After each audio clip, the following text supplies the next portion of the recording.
fordele og hvilke ulemper er der ved at få foretaget en valuarvurdering som andelsboligforening? Ja, fordelen er helt klart, at man vurderer ejendommen, og det vil sige den aktuelle ejendomsserie. Det er desværre sådan, at den offentlige vurdering, den er jo bare fastsat maskinelt, og der har man ikke været ude fra Skats side og se på selve ejendommen. Så den er meget tilfældig sat kontra vores aktuelle besigtigelse og vurdering af ejendommen. Og der er ikke nogen ulemper? Det koster noget. Typisk sådan en ejendom med 2 opgange ligger der omkring 7.000 kroner og får udarbejdet en vurdering plus moms. Så det er selvfølgelig ulempen med det.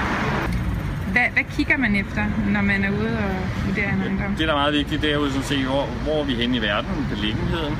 Vi ser efter ejendommens stand. Vi ser efter, er der skiftet vinduer, er der skiftet tag på et tidspunkt. Hvordan ser opgangene ud, fortrapperne og bagtrapperne.